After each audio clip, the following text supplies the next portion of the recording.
This is They Create Worlds, episode 201, Advanced Balls and Paddles. If anybody wants to find me, I'll be in the last place you would look. In a place where people used to be, a land that's called reality, you'll find me there. Welcome to They Create Worlds. I'm Jeffrey and I'm joined by my co-host Alex. Hello. It's 2024. I have my drink. Alex has his drink. We are celebrating the new year with you right now. That's right. Happy New Year, except in a lot of our listener base, this comes out on December 31st because it's Greenwich Mean Time. That's not important. They're going to celebrate. They have celebrated. They are in the process of celebrating. Who knows? They're probably just too busy celebrating and just downloaded this thing automatically, and then they're listening to it after the fact. That's probably true. That's right. So we welcome you back after our long hiatus of doing 3 episodes back to back to back to back, because we are masochists. That's right, and for once you have no idea what we're talking about, even if you are a regular listener. We don't? Well, they don't, because we don't tell them at the end of the live stream, because I do not want to think up a new topic at the end of a live stream. Oh, that's true. Because we're drinking and celebrating the new year, we're going to be playing with balls and paddles again. Because who doesn't love a little bit of drinky pong? That's right. We are going to take a comprehensive look at the evolution of the ball and paddle game in the 1970s and 1980s. I know we've done Pong. I know we've done the cocktail market. We're not bringing back, I'm sorry to say, Big Jeffrey's Cocktail Pong Emporium. What we haven't done is really gone beyond that to show how we moved beyond the simple Pong ball and paddle games into the slightly more complex ball and paddle games. We did do a chapter reading of my chapter on Breakout, but the chapter readings, that's not our standard format, and I have much more to say than I could just fit in the They Create Worlds books. So we're going to take a comprehensive look at how this entire thing went from Pong, which we won't dwell on, all the way up to Arkanoid. Okay, so we get to play all the ball and paddle games. Possibly even pinball. Little bit. One of my favorite games on the NES was one of the pinball games where it became Arkanoid. Yes. Who do we blame at the start? We are past the Pong craze of dedicated consoles, or are we starting in the middle of that nightmare? Oh, we're starting way before that, Jeffrey. We're starting at the very beginning. We're starting at the beginning of humanity, Jeffrey. We're going back to the monolith in 2001. The Great Holy Dot of Azeroth? Sure. No, so before we talk about ball and paddle games specifically, I just want to take a moment, or, 20 moments, because this is They Create Worlds, to talk about just balls and things that hit them in general. Now, not to do an entire history of that. We're not going to talk about all the sports humanity's come up with, but just very broadly, most of the games from the very beginning of time that humans have come up with have involved either throwing objects or hitting objects or running after objects. As apex predators, that's how we hunted down our prey, was we would run them down and hit them or throw things at them or cause them to have a heart attack because we could dispense heat more efficiently than they could, and so they would have eventually dropped dead of exhaustion, and we'd still keep going. Hooray for sweat glands, Jeffrey. Yay, sweating! There's always been a fascination in humanity about hitting balls with sticks, bats, clubs, rackets, etc. Paddles. Paddles, absolutely. It's just in our nature, and it's in our psyche to be. We like calculating the distance between ourselves and objects and the vector of objects relative to ourselves, because that is how we hunted. Was by calculating how far away something was and running to go get it. There's an inherent fascination to watching a ball bounce around, I think it's fair to say, for humans. Heck, just think of how much of our brains are dedicated to just calculating where our hands need to be if you're just playing catch with you and a friend. Mm-hmm. You're throwing the ball. Okay, I have to put this much energy into it so that it goes into this much of an arc with this much of a spin so that it lands in a rough location of where the other person can catch it. The other person goes, I have to instantly look, analyze, and know where to put my hand to catch this ball that's being sent by them in some unknown manner. Exactly. Balls fascinate us as humans. Bouncing balls fascinate us as humans. And the great thing is, a bouncing ball is really not very graphically intensive at all at its base level. I mean, you can make it graphically intense if you want. You can make a ball out of 2 million polygons if that's what floats your boat, but you don't have to. A little dot is a pretty good abstract representation of a ball. It could even be a square dot. I was going to say, making circular dots can be a little harder, but just making a dot that vaguely resembles a ball is very easy, and the physics calculations are not that complex, all things considered, just for a bounce. Now, obviously, again, you can make the physics as complicated as you want. You can add spin rate, and you can add Air ambient drag. weather conditions, you can add temperature, altitude. It's not that you can't make them complicated.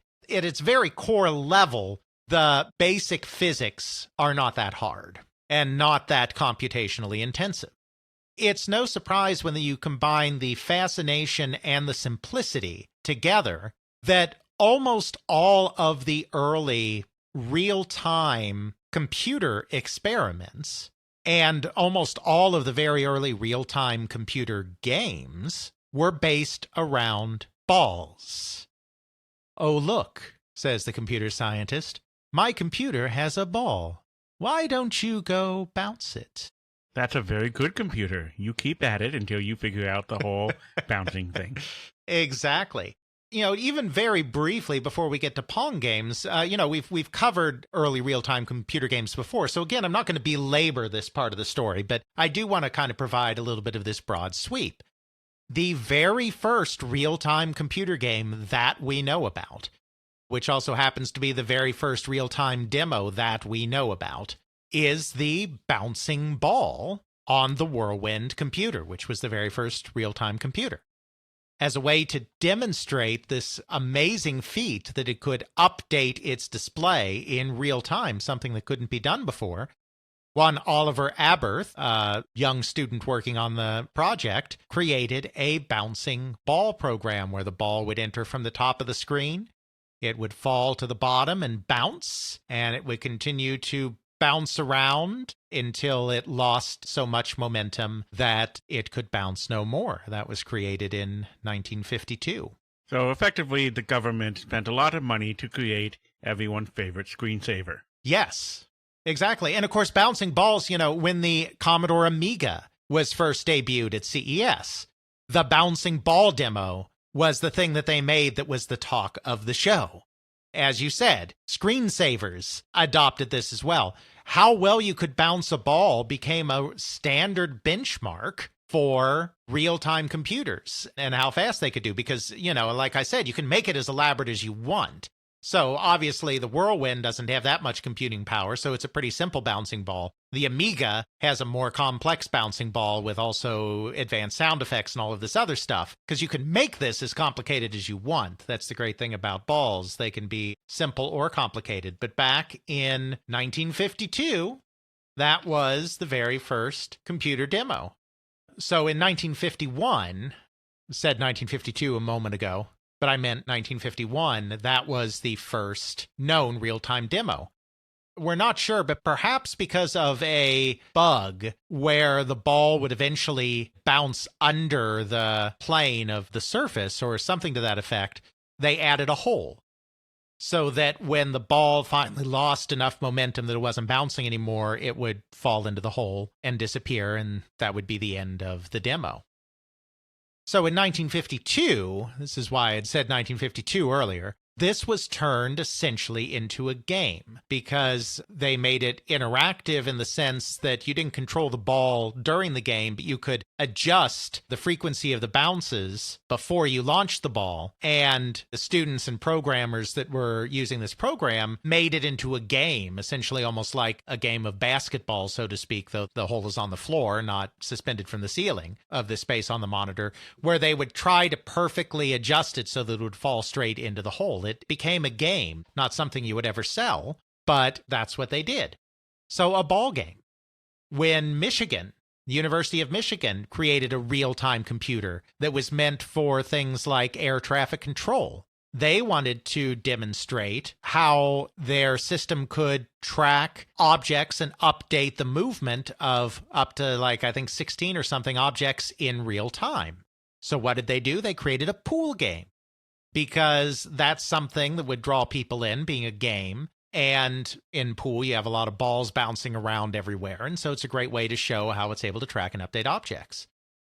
When Willie Higginbotham in 1958 decided that the visitors' days at the Brookhaven National Laboratory were perhaps a little boring, and the high school students that they had coming in might appreciate something a little fun at the end of it, he created a tennis game, which we now call Tennis for Two. He didn't name it that, but historians have named it that since.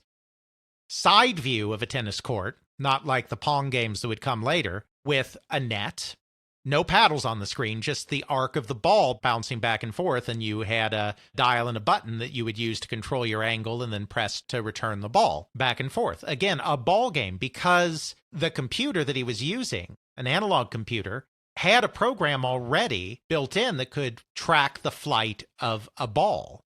So he used that to create a tennis game.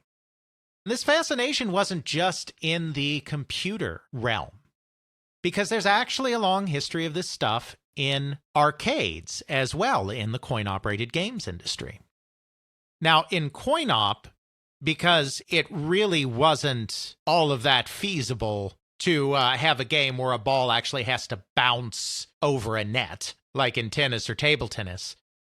In the arcade, this tended to focus on hockey games instead. And I don't mean the elaborate bubble hockey games that you see in arcades today, where you have two full sides of players and you're playing a hockey game. But what they had was something much more similar to, and what I imagine in part inspired, Pong. And that's a game where you each have a hockey player, a single hockey player that you control on either side of this big table. You have like a knob or something that allows you to flip around your hockey player with the stick sticking out. Just, in that sense, similar to the later, more complex hockey games.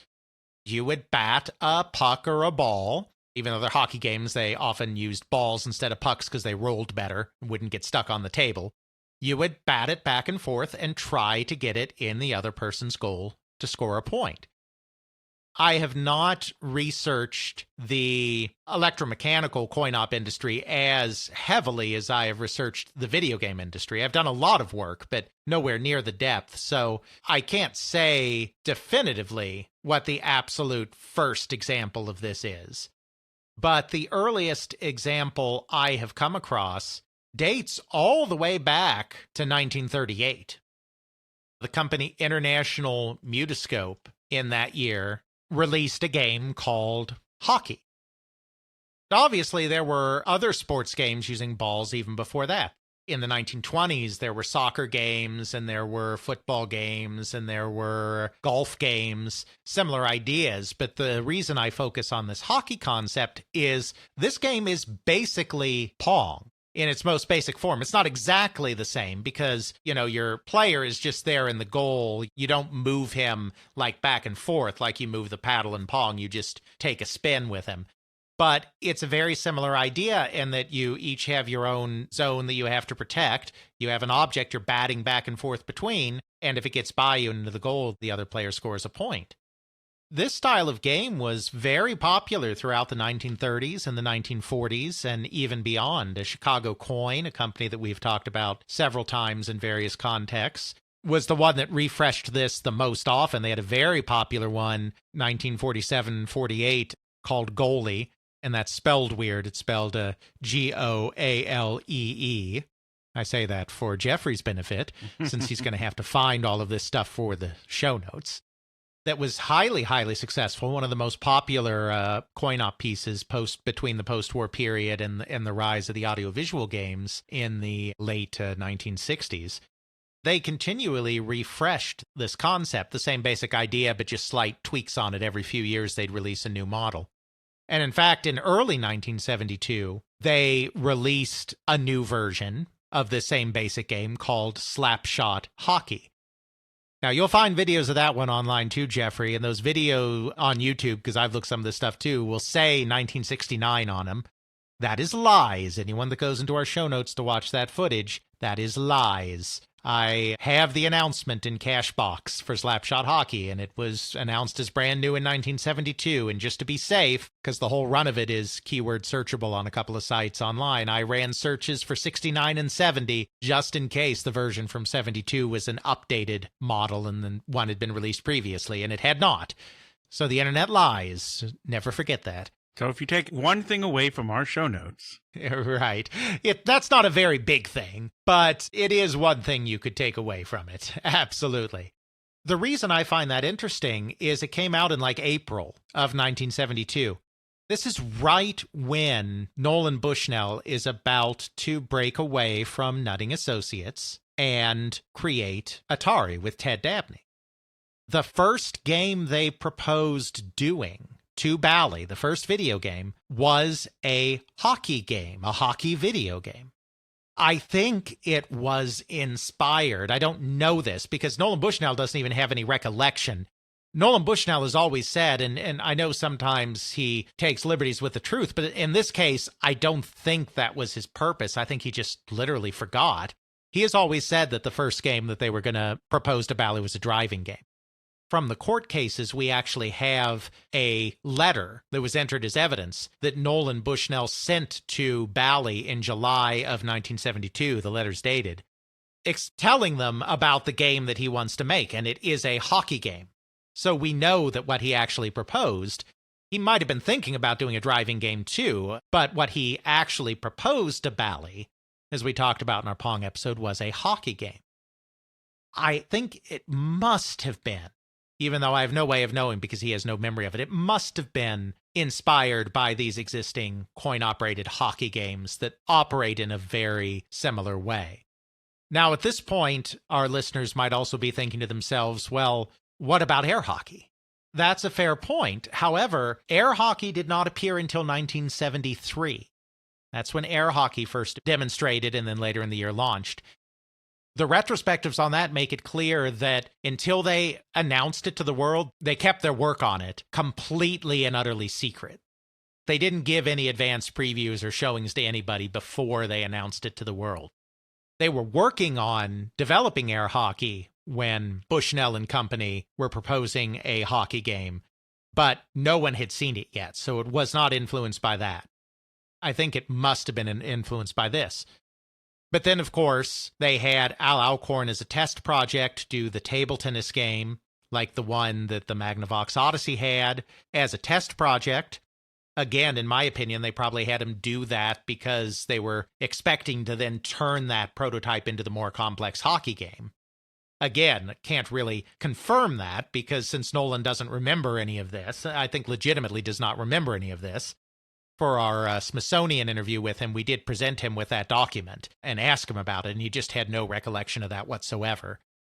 So again, I can't prove it, but I assume that he had him do the Odyssey-style table tennis game as a warm-up specifically to do the hockey game. But of course, then Pong ended up being so fun that they were like, we don't need to get any more complicated than this. We can stop right here.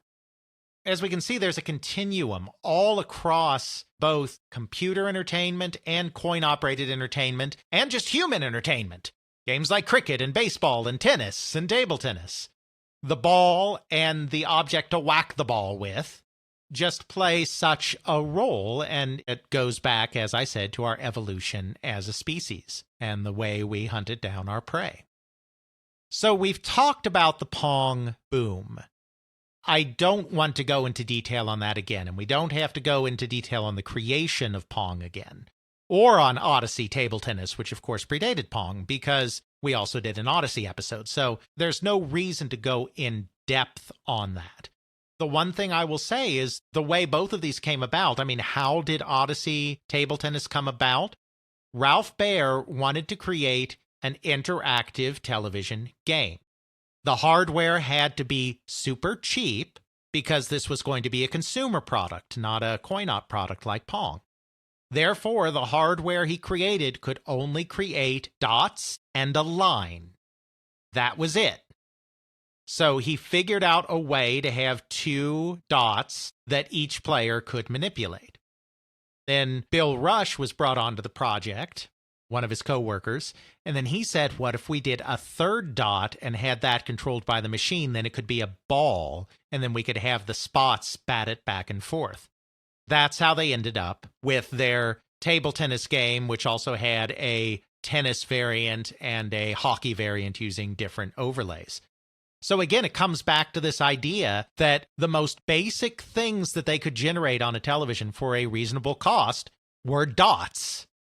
Even though these were just square pieces of light, that's enough to suspend disbelief in a very abstract way and picture a ball being batted back and forth. And because we love following the path of a ball and intercepting a ball in flight, as I said, just innately as humans, despite its simplicity, that is immediately fascinating. I mean, Ralph Baer himself said that they didn't really have any interesting game ideas, nothing interesting enough to sell a system around, until Bill Rush suggested that 3rd machine-controlled dot. And that just suddenly made the system exciting. It's just there's something deep down innately exciting about an object moving around fast that you have to track. It's why Pong became a huge hit. It's why air hockey became a huge hit in the exact same year Pong did. In the same year that Pong and its clones were selling 70,000 units, and that's across, like half a dozen different companies. Brunswick was selling 33,000 units of air hockey. And, that was a single company. That's more air hockeys than any single company made of Pongs. There were only so many Pongs because so many companies were making it. So you had 2 games in 1973 in the arcade with the idea of batting an object back and forth, one electromechanical in air hockey, one video game in Pong, that were immediate hits because there was just something intoxicating about that. Obviously, pinball, to an extent, has some of the same thing going on as well. Once the flippers were added in 1947, that is, because you're following that ball around, pinging off of all of these targets, waiting for that moment when you get to target it perfectly with a flipper shot to send it to the part of the table that you want to go to next to keep scoring. It's that same fascination. Or you can just be a small child watching your father play pinball and just be fascinated as the ball goes around the pinball play set and makes all of the dingy noises. Yes, exactly. It's not a surprise, then, that video games would first attain their popularity through this very, very simple ball and paddle game that is Pong. It was kind of necessary because even in the arcade where you could charge more than you could for a Magnavox Odyssey, there was still a limit to how much you could do with the technology. As we've talked about many times before, it's pre-microprocessor. These games are being made with TTL, transistor-to-transistor logic, hardware. They're using state machines, they're using slip counters, they're using all of this kind of stuff. It's even before they're using chips of any kind in the games, because even putting ROM memory chips or shift registers into these machines is incredibly expensive. So they're using diodes for objects that they're representing on the screen, not ROM chips. When he was making Pong, Al Alcorn, for the score, originally used a shift register to do the score. But then he realized that that shift register cost $5, and he could use TTL hardware to achieve the same effect with $3 worth of parts. It was a little more work on his part, but it was a huge money saver. A $2 difference on a machine like that, where you are literally counting every penny because you're mass producing them. Atari made 8,000 Pong machines, so you multiply $2 by 8,000, you're starting to get up there. That's a $16,000 extra expense. Exactly. And these add up because, that's not your only expense. They had very primitive hardware by necessity to keep the cost down. So again, just a simple ball moving around the screen with something resembling real physics is just captivating to us in the same way that monsters love lava lamps. Bonus points if you grew up in the 90s and get that reference. I'd be too scared. So it's just a match made in heaven. Pong is a big hit. Pong has the imitators. Pong has the variants. Pong goes into the cocktail market and goes into lounges and hotels. We've done that. Listen to those episodes. But then there's a very real question of what do we do next? Because the coin-op industry is very fad-driven and is very good at burning out fads very fast. I mean, pinball obviously endured, but there were so many products in the history of coin-op that were big for a second, then everyone jumped on the bandwagon and kept making the same thing, and then it just burned itself out. There were two kinds of companies that were making ball and paddle games in this early time, and we've talked about this a little bit before, but just to put the next part in context.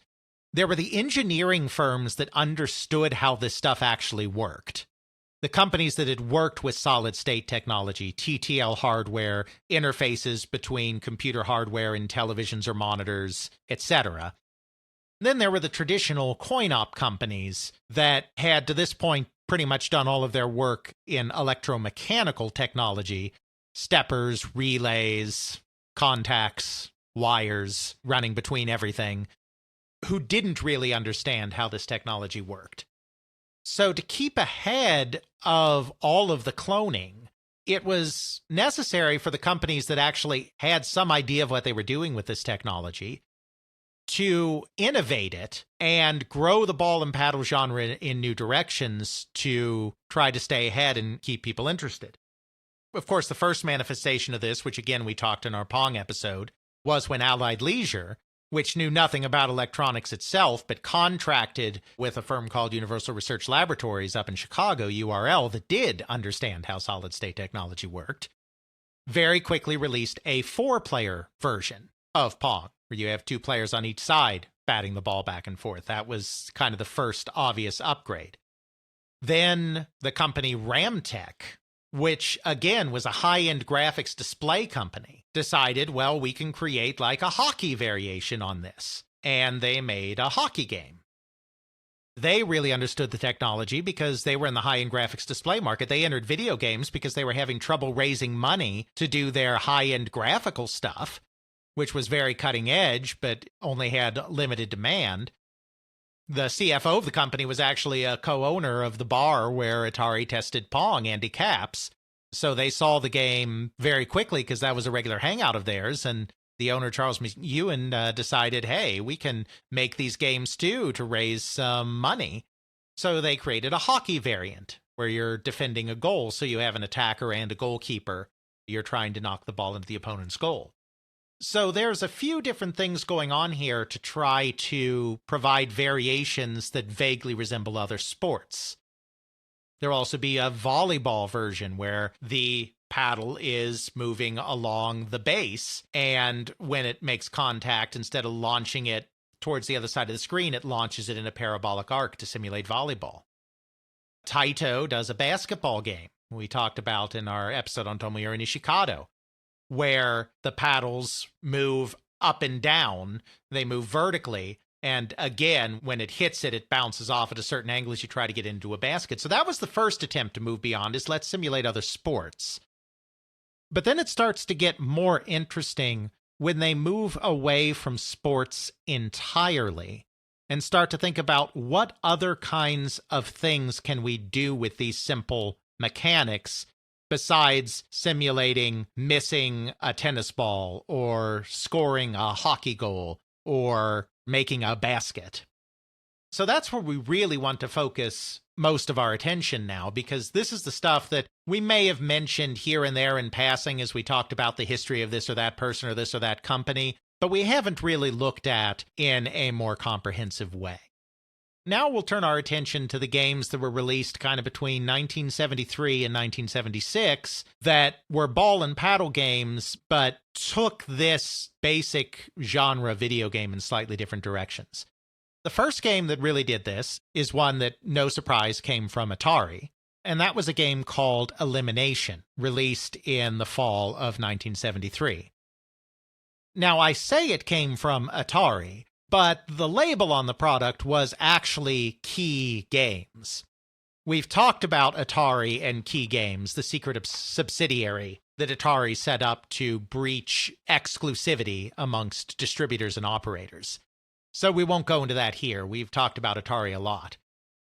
Steve Bristow, who was the number 2 engineer at Atari, became the chief engineer at the new Key Games secret subsidiary. So it was released through Key Games, but really it's an Atari product. Atari released its own version of it early the next year as Pong, but the original version was Elimination.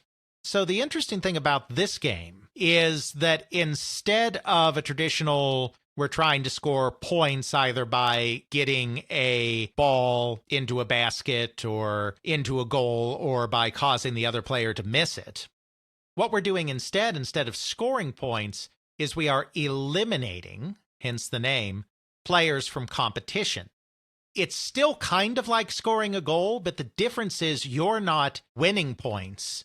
Your opponents are losing points. Pretty much. I'm looking at a little bit of a gameplay here.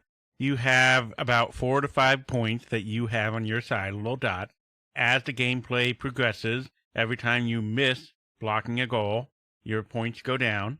And then once your side, and you're one of 4 sides, runs out of points, you're eliminated from the game, and your side just becomes a wall that bounces everything. Exactly. What I have right now is you just have the left quadrant and the north quadrant fighting it out, trying to get rid of each other, but the south and east quadrant are both eliminated.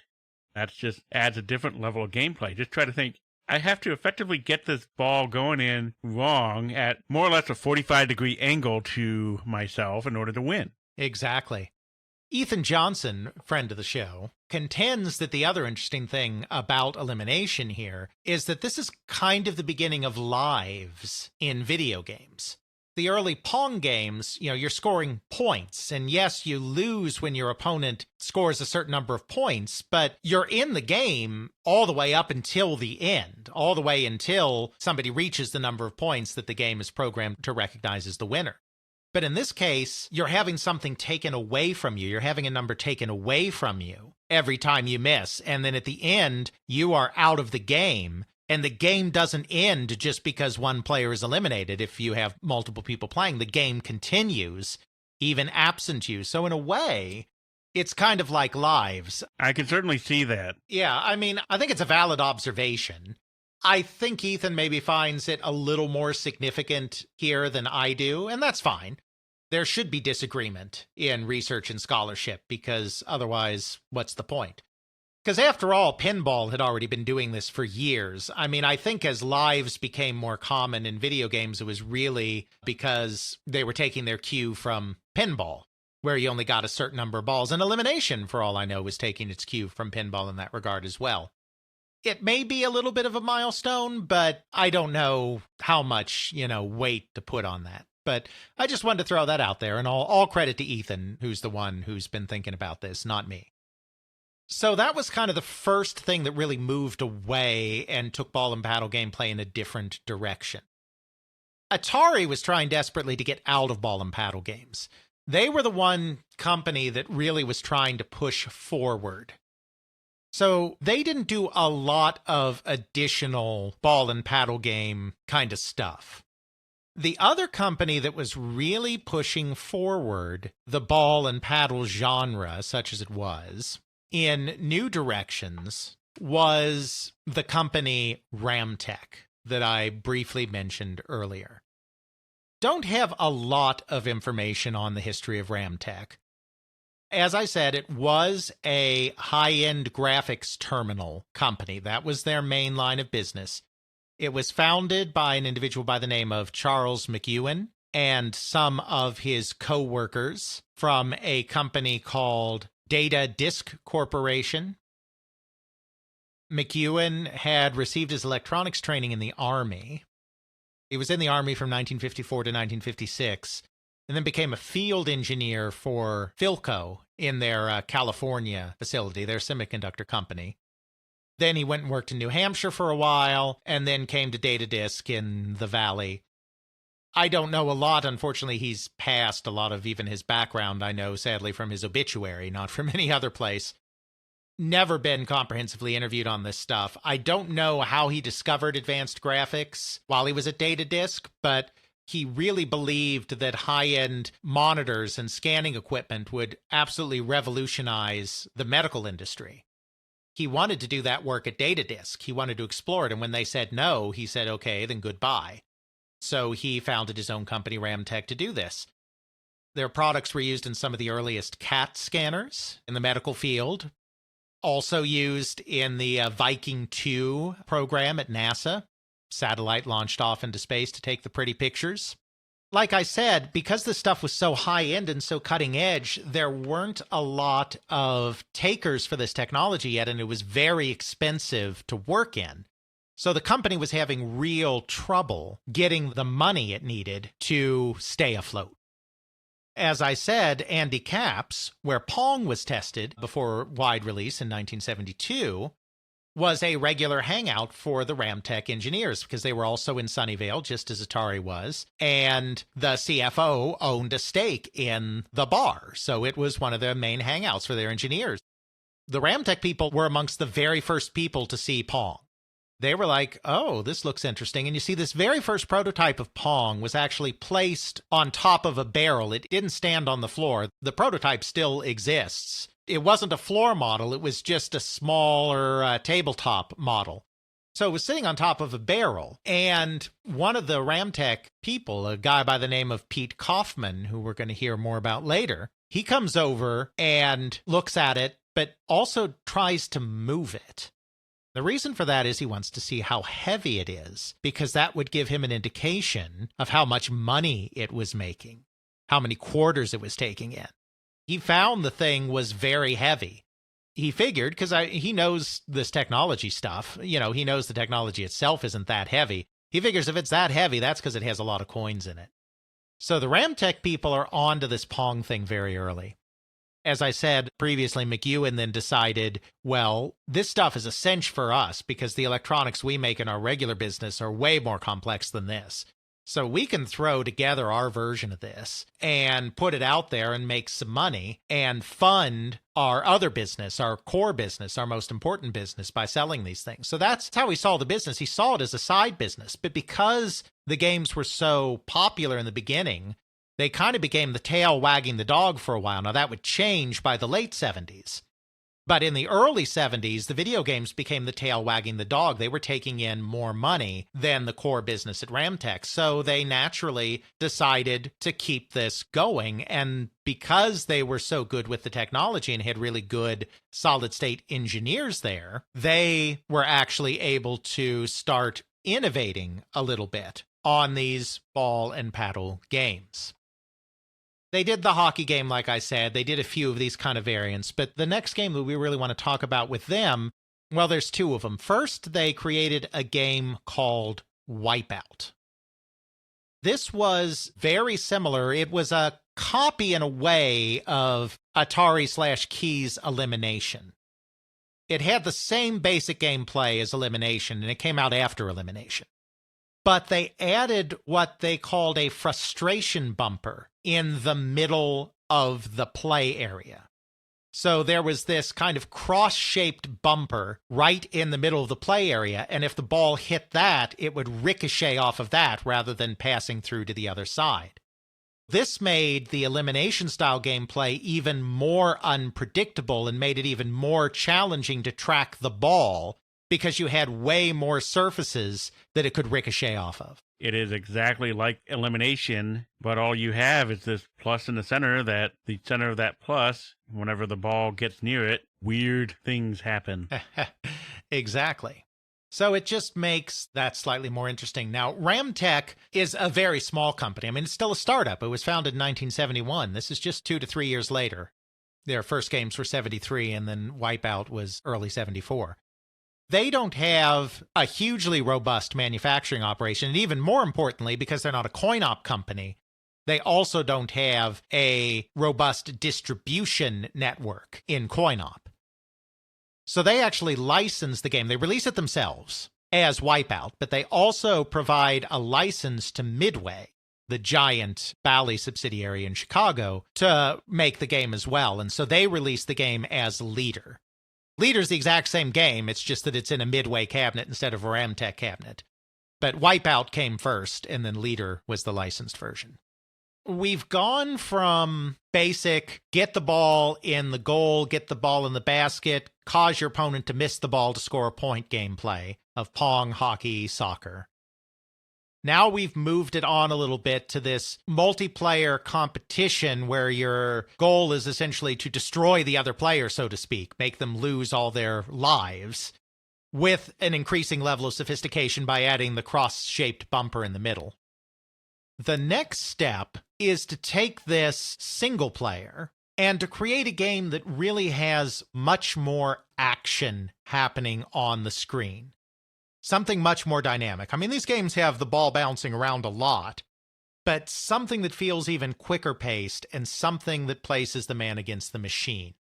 The person who makes this next leap is another Ramtek person by the name of Hal Ivey. Hal Ivey, who is someone I've interviewed, was an Air Force person stationed at the satellite test facility on Onizuka Air Force Station, which was right by Sunnyvale, California, where all of this stuff was happening. He was an engineer. He specialized in telemetry systems. So it's the same kind of thing, the idea of representing and tracking objects, which is what all of this stuff is doing. That was his specialty. So because he was also at the heart of where this was all happening in Silicon Valley, he saw computer space in 1972. Nolan Bushnell and Ted Dabney's very first video game released through Nutting Associates, and became very interested in the technology. Then, of course, he also saw Pong when Pong came out. Here was something that he looked at and was like, I think I can make one of these too. So that's what he did, just all by himself in his 2-bedroom apartment. He got the parts together and created a Pong clone of his own, and then looked for someone to sell it to. So he was naturally drawn to Ramtek, because Ramtek was the other Sunnyvale company that was doing this kind of thing. Ramtek was very impressed with his engineering ability and gave him $2,000 for his Pong clone design. Now, they never released it. This thing was never released by the company, but they paid him for the design, probably as much as anything, to make sure that he didn't go sell it to somebody else, and then offered him a job. So he took a part-time job with the company. He was still in the Air Force at this point. But on nights and weekends, he started designing his second video game after his Pong prototype. Like I said, this time, according to Ivey himself, whom I interviewed, his goal was to create a game with a dynamic playfield and lots of action. He created a one-player game where there's a paddle at the bottom of the screen that you control, move back and forth, just like you've moved all the paddles in all these other games. There's a ball that comes in from the top for you to bounce, and then there are these other dots filling almost the entire screen. So your job is to bounce that ball off of that paddle to connect with those other dots and make them disappear. That sounds familiar. Yes. And he called this game Clean Sweep. If you're thinking it sounds a lot like Breakout, that is where this story is eventually going.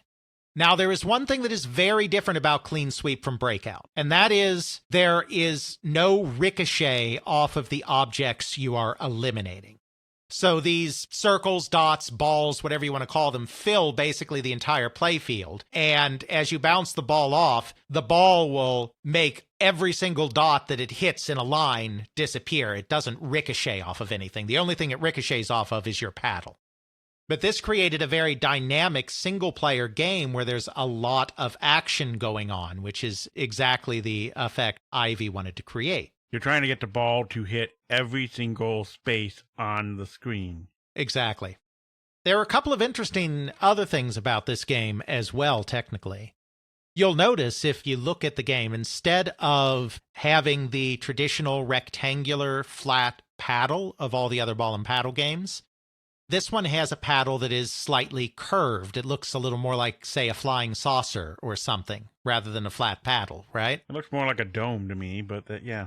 A dome, that's a good way to say it. Ivy did that, and again, he told this to me when I interviewed him. Ivy did that because he wanted to make it very clear what the angles were. All of these games, going back to Pong, used a segmented paddle, where if the ball hit a certain part of a paddle, its vector would be different depending on which part it hit. But Ivy really wanted to make that clear visually as well. So that's why he wanted a curved paddle, but to achieve that, he actually had to create a real graphical element to create that curved paddle. So Clean Sweep was one of the earliest games that actually had ROM memory on the board in order to store that image of the paddle. Grand Track 10 from Atari also had ROM memory and just beat Clean Sweep to market.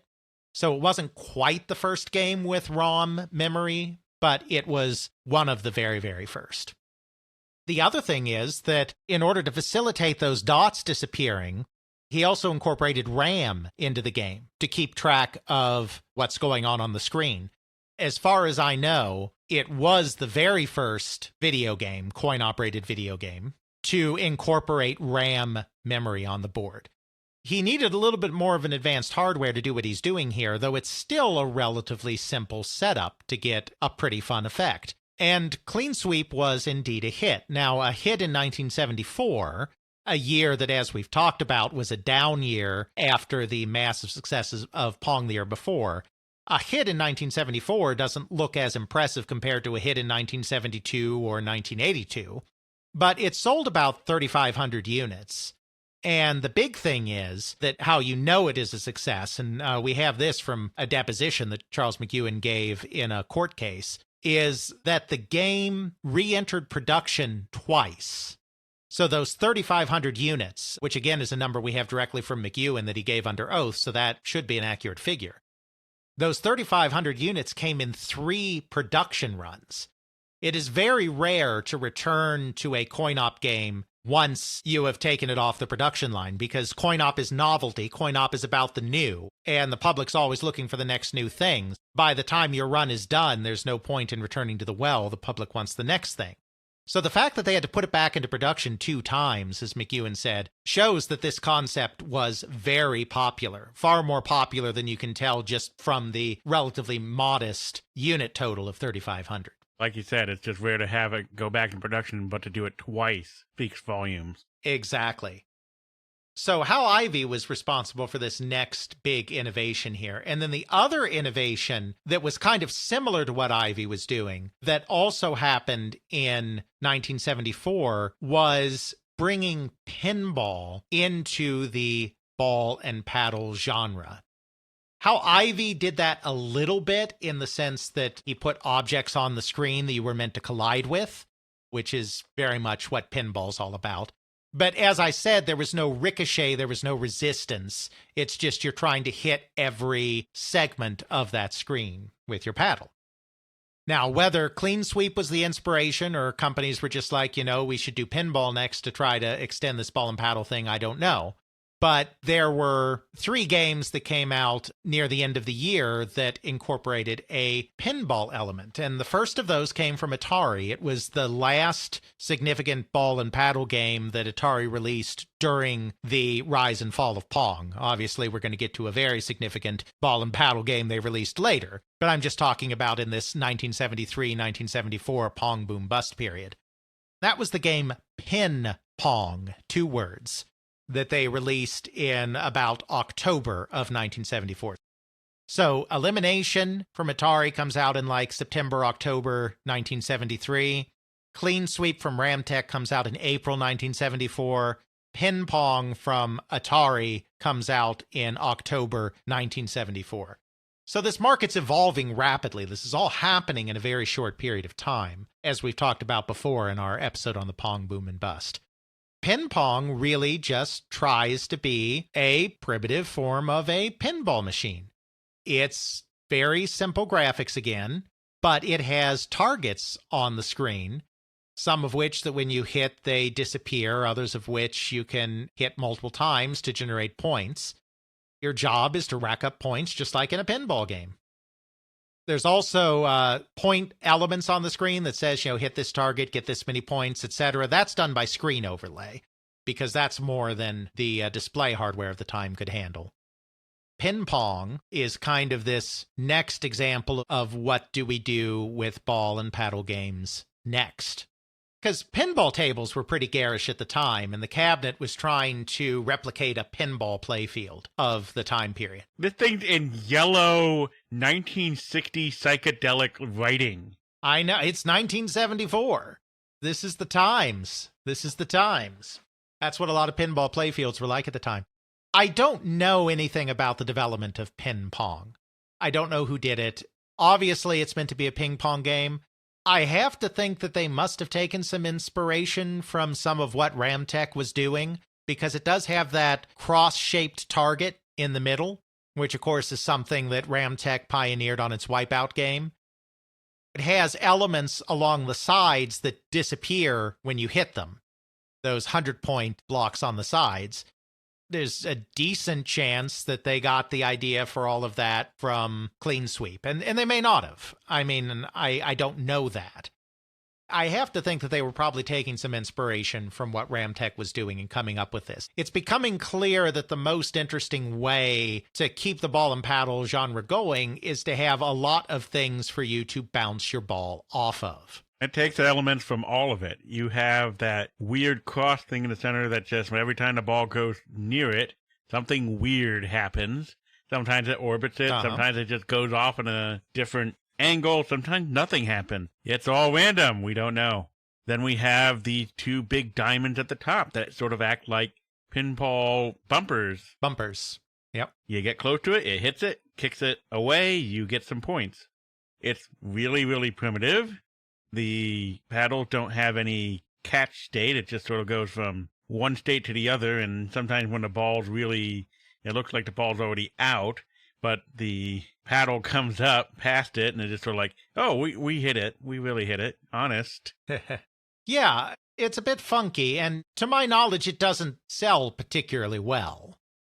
Because after all, there's real pinball in the arcades, and at this point in time, video game systems just can't simulate that excellent tactile feel of pinball in any convincing way. And so it's someone's going to come to the arcade to play a pinball-like game. They're just going to play pinball. They're not going to play pin pong.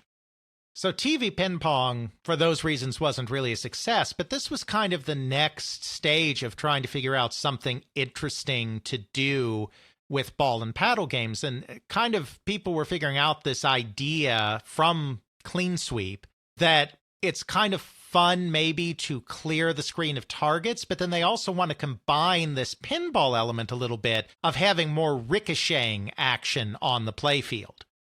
Pin Pong is an example of that. But Ramtek is also continuing in this direction, and they're working on their own pseudo pinball game called Knockout. Now, you're not going to find Knockout if you look online, because they never actually released it. The only reason we know that they were working on this thing is they did announce it in the trades, that it was something they were working on that was going to come out, but it never did. However, thanks to that same Charles McEwen deposition that I talked about earlier, we do know that they licensed. He doesn't mention Knockout by name, but he describes how they licensed a game to Midway that they did not release themselves, called TV Flipper. So I presume TV Flipper was an evolution of Knockout, since that was the game that ultimately released. Now, you're not going to find TV Flipper, unfortunately, online either. Like I said, I don't think these pinball-style games really did that well. So my guess is Midway didn't have a big production run and they just haven't survived. However, there is another game that, from the looks of it, from just comparing the flyers and whatnot, looks to be basically the exact same game. And that is a game by a new entrant in the field here called Exidy that is named TV Pinball. So Exidy is caught up in this exact same web. this Silicon Valley nexus where Atari and Ramtek are, because Exidy is actually founded by one Mr. Pete Kaufman, whom I mentioned earlier, who was one of the very first Ramtek executives to discover Pong. Ramtek was in the video game business because they figured it could fund their primary business, but McEwen's first love was still the graphics display terminals. The video games were a sideline. Pete Kaufman, however, saw video games as the future of entertainment and decided that he really wanted to be in this business for real, not just as a sideline. So he actually left Ramtek in late 1973 and established his own company, Exidy, which was a portmanteau, a combination of the words excellence in dynamics, Exidy. He took personnel from Ramtek when he founded the company. Then, in fact, even a little later on, not at this point, but in 1975, he even poaches Hal Ivey away from Ramtek. So there was a lot of sharing of people and knowledge between these two companies. So the fact that TV Pinball and TV Flipper are so similar looking, I assume that Exidy got some kind of advanced notice, kind of knew that this game was coming from Ramtek and made their own copy version of it. I don't know exactly what the story is here, but they're so similar that there has to be something going on. TV Pinball takes a slightly different approach from Pin Pong because it's not trying to replicate in a very primitive way a pinball table playfield like Pin Pong is. Instead, it's really more of an evolution of the clean sweep concept. But now we're combining clean sweep with ricochets. So just like clean sweep, you have objects all through the middle of the screen. You don't have as many as in clean sweep. There are gaps between them. But you once again have targets arrayed in the middle of the screen. And you once again have a paddle at the bottom of the screen, and you want to knock the ball off the paddle and hit these objects to get points. However, this time not only do the objects disappear, but your ball does ricochet off of them when they do.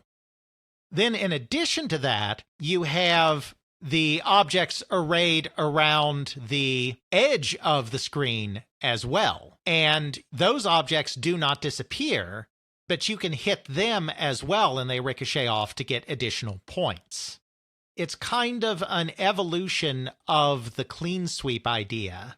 I think you can see if you look at the one video I've been able to find of it, which isn't even in the original cabinet, but it's somebody who restored a TV pinball board and is playing it through an old CRT television. It's interesting. You got it all bouncing off of the side, the top, and the very small array of dots.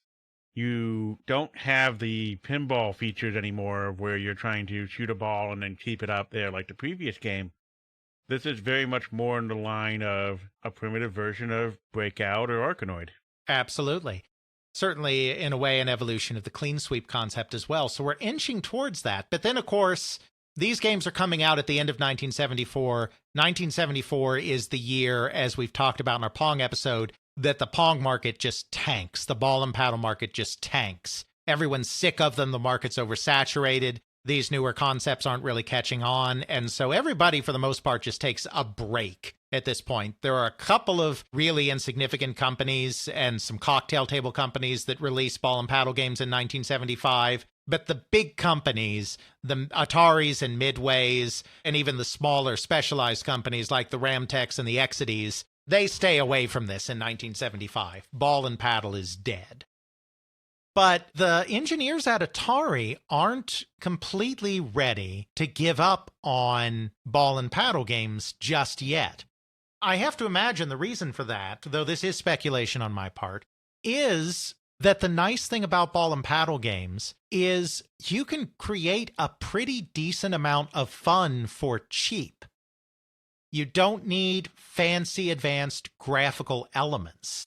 You don't need super duper advanced physics. You don't need highly specialized control schemes. You can get a lot of gameplay value out of a rectangular paddle, a square ball, some targets of whatever shape, a black and white monitor, some TTL hardware, and a dial, the so-called paddle controller. So they're really cost-effective games. If you can get a hit with a ball and paddle game, you're going to really roll in the dough because you can sell that for the same price as you're selling, or a similar price as you're selling some of your more advanced games, but your profit margin is probably going to be a lot higher because the technology is simpler. It's a genre that continues to have an appeal even after that first boom and bust cycle, I think in part because it is possible for it to be both simple and addictive if you can hit the right formula, the right balance. The Atari people aren't willing to give up on it quite yet. They're thinking about new ways to carry this forward.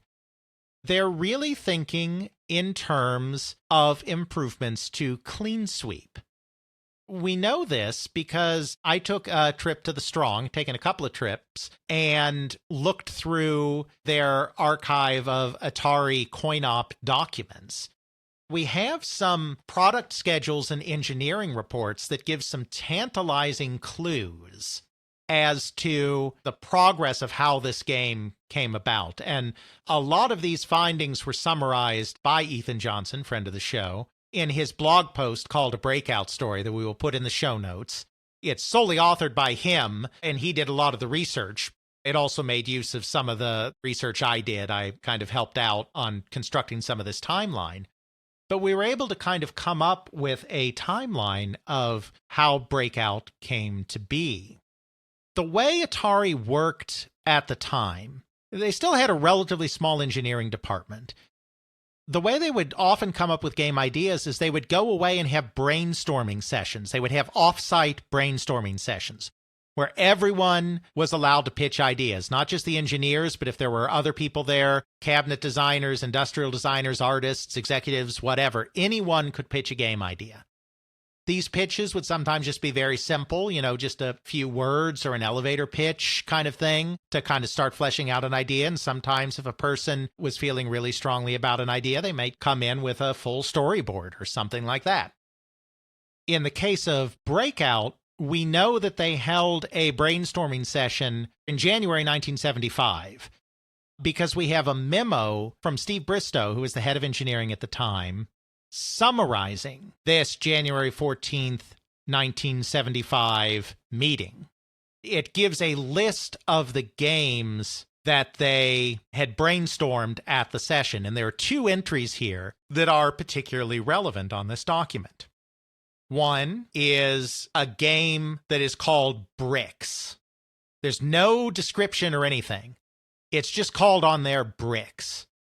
This may be related, it may not be related, but since the conceit of Breakout ends up being that these are bricks, it's very possible that it has something to do with what eventually becomes Breakout. But the far more interesting entry, and this is a direct quote, Ethan includes this direct quote in his blog post. As I said, it's a document that I viewed at the Strong. This entry says, clean sweep, parenthesis, with the addition of the fact that the areas you knock out create a completely closed field at the start of the game. Now that sounds an awful lot like Atari looked at clean sweep, thought that was kind of fun, but we could make it better by having the objects you're knocking out create a solid closed field at the start of the game, which is exactly what Breakout does. I mean, Breakout's only on a small portion of the screen at the very top, but that is exactly what Breakout does. This document we don't have interviews from the engineers that were there, but this document pretty conclusively shows, as conclusively as we can get at any rate, that clean sweep was indeed the inspiration for Breakout. I mean, you can kind of guess that already just by looking at clean sweep's gameplay and looking at Breakout's gameplay. But this seems to be the documentary evidence that this is, in fact, true. Instead of being, we think this is highly likely, we have it in black and white. There is no equivocations here. Exactly. We do know from other memos, and these memos are incomplete, so it's not like we have a complete picture of everything. It's scattered whatever happened to be saved by somebody. Also discovered another memo from the very next month, February the 12th, 1975, which again shows a list of projects in progress. No descriptions or anything, it's just projects in progress. And at that time, there's a project called Brick Game that is shown as being under development by an engineer by the name of Dave Dean, an engineer that I have no familiarity with, other than he's just a name on a page. He's not an engineer that I know anything about. We don't know for sure if this Brick Game is their very first attempt to do Breakout, because we don't have enough information. But there's a decent chance it is, since, as I said, Breakout is very much a brick game. Though this could be a separate game, and the clean sweep idea could be completely unrelated to Brick Game. I want to be very clear on that. There's a little speculation here. Now, according to Steve Bristow and Nolan Bushnell, the idea that became Breakout, which is presumably this clean sweep with the addition of the fact that the areas you knock out create a completely closed field at the start of the game, was a game that Bristow and Bushnell thought showed a lot of promise, but that the engineers just did not want to work on. Ball and paddle games were considered dead at this point, that we'd had the collapse of the Pong market. They really wanted this to be made, but nobody wanted to do it. The solution came through an obnoxious young tech that basically nobody at the company liked, by the name of Steve Jobs. And yes, we mean that Steve Jobs. Yes. So this story has been told in a few different places by a few different people, but the version that I choose to believe is the one that I was told by Joe Keenan, who was the president of Atari at the time. The reason I believe Keenan's version is he has not really been interviewed about this very much. So his version was, in a sense, less tainted. The Breakout story, the story of Jobs and Wozniak doing Breakout, is a well-known story. Not trying to claim I'm breaking any fantastic news there. But Bushnell is often taken credit for getting him involved in the making of the game. But I kind of believe Keenan's version more because it makes a lot of sense. So the way Joe Keenan tells it, who, as I said at the time, was president of Atari, Steve Jobs came into his office and basically said, hey, there's this guru I want to go see up in Oregon, because he would often go back to the area around Reed, Oregon, where there were some hippies and such that he had hung around with for some time. I need some money to get up there. Is there any way I can do any extra jobs to get the money? The reason I think he probably asked about this is, funnily enough, this was actually his second stint at Atari. He was originally hired in 1974 as a technician, and then decided that he wanted to go on a spiritual retreat to India. Al Alcorn, who was heading engineering at Atari, kind of as a way to help him out, said, okay, fine, we have a problem with one of our games in Germany. So we'll pay for your ticket as far as Germany if you'll implement the fix for this problem for us. Now, Jobs is not a particularly accomplished guy. He's given the fix. All he has to do is follow instructions. From there, you're on your own, but we'll get you as far as Germany if you take care of that for us. So he's like, sure. So they did that deal. So that's probably why he came again. I mean, this travel is nowhere near as dramatic as going to India. He went to India. He had some interesting times there. Came back to the States, did some primal scream therapy for 12 weeks. That's a thing. And then rejoined Atari in early 1975, got his old job back as a tech. Going to Oregon is not nearly as dramatic as going to India, but I have to imagine that part of the reason, and this is why this story kind of makes sense too, is that it makes sense that if Atari helped him with some travel by giving him some extra work before, maybe they can do something for him again. So he comes to Joe Keenan and says, yeah, is there some extra work I can do for some extra money so I can go see this guru? He's like, okay, sure. Because it just so happens that Bushnell had shown him, because Bushnell had this game kind of drawn up on a whiteboard of his, and he had shown it to Keenan like the day before or very recently, and had lamented the fact that nobody wanted to do the game. according to Keenan, he's the one that had the idea, rather than Bushnell, of maybe having Jobs take a crack at this game. So he took him over to Bushnell's office and they showed him the mock-up of the game and all of this stuff and asked if he'd do it. And they also said that if you're able to reduce the chip count, we'll give you a bonus for basically cutting the cost of the game by reducing the number of chips needed in it. He was like, sure, that sounds good. So he agreed to do the game. Now, Steve Jobs knew a little bit about technology, but he was not that accomplished. The Atari folks knew that. I mean, he was a technician at the company. He was not an engineer. What the technicians would do is they would tweak the hardware. Because remember, at this time, microprocessors are just starting to come in. But most of the games still at this time in 1975, well, really all the games in 75, because it's only later in the year that the first microprocessor games come out. And we're talking about probably the early part of 1975 here, not too long after that January brainstorming meeting. Microprocessors were not used. There was no software in these games. So when you're fine-tuning a game in software, you can just change values in a table. If you want the car to go a little faster, you just change that value in the table or wherever you've stored it within your game code, and blip, bleep, bloop, your car goes faster.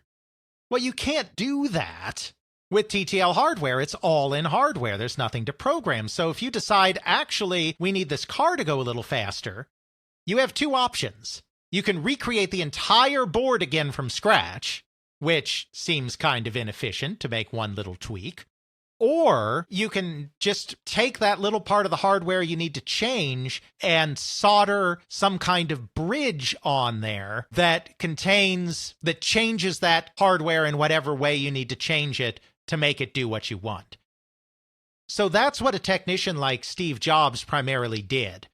As the engineer was working on the game and testing the game and tweaking the game, he'd be like, oh, we need a little bit of this here, we need a little bit of that there. He'd make notes of that on the schematic, hand the schematic off to his technician. Everyone had a technician paired with them. And then the technician would do those tiny little tweaks. So you had to know a little bit about what a PC board looked like, and you had to be comfortable with a soldering iron, but you didn't have to have a lot of great engineering skill or understanding, because you're basically just following the instructions that your engineer is giving you for soldering this stuff together. They knew that he wasn't much of an engineer, but they did also know that he was friends with Steve Wozniak. And they knew Steve Wozniak was an amazing engineer, because Woz would come by and visit Jobs sometimes at Atari. And one time when he came, Woz had actually created his own Pong game just for the fun of it once.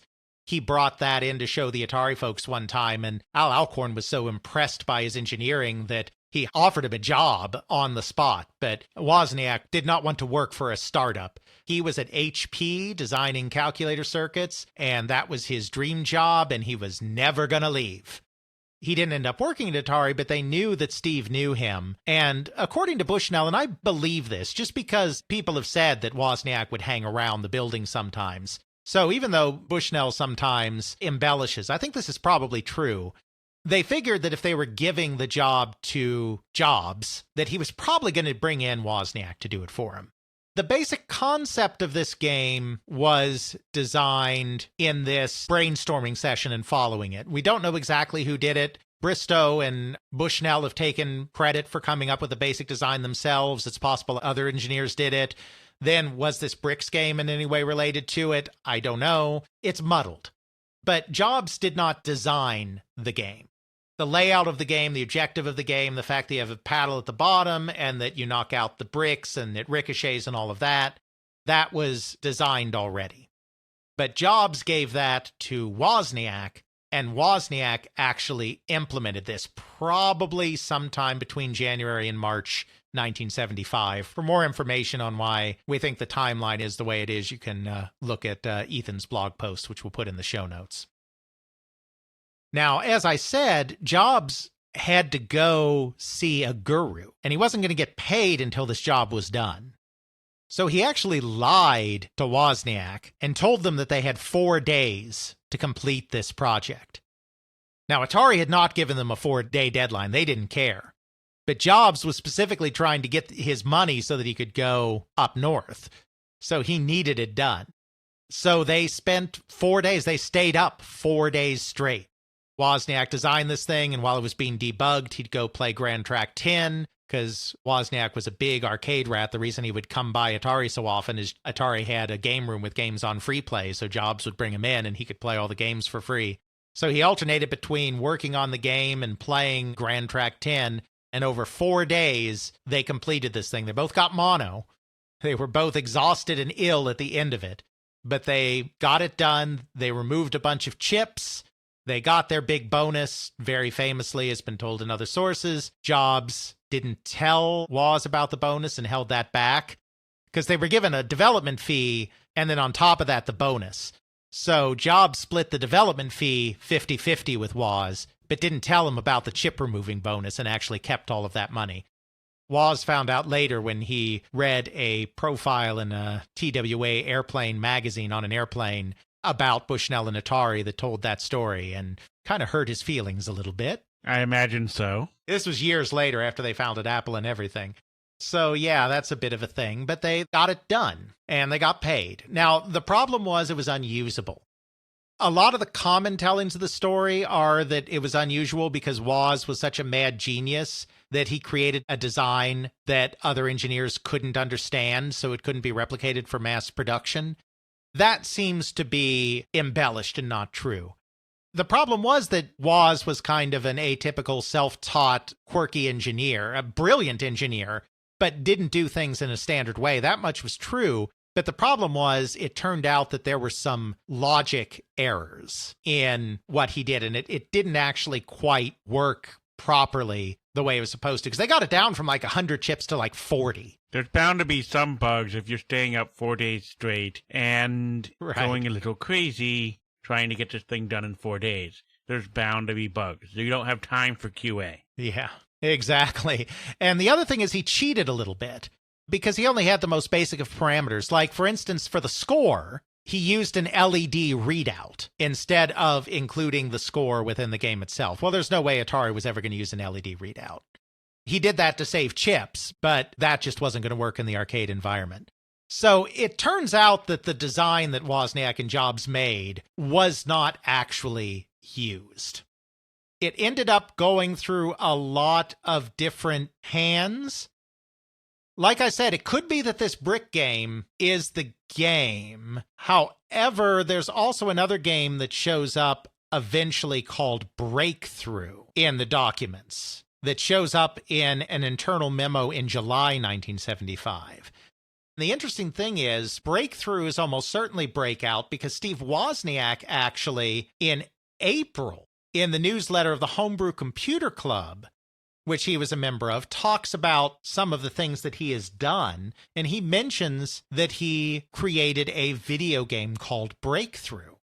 So the fact that there's a Breakthrough game showing up in Atari's internal memos, and Wozniak claims publicly in a newsletter, this is the kind of detective work you have to do in history sometimes, called Breakthrough, that he's bragging as having made, makes it pretty darn likely that Breakthrough is Breakout.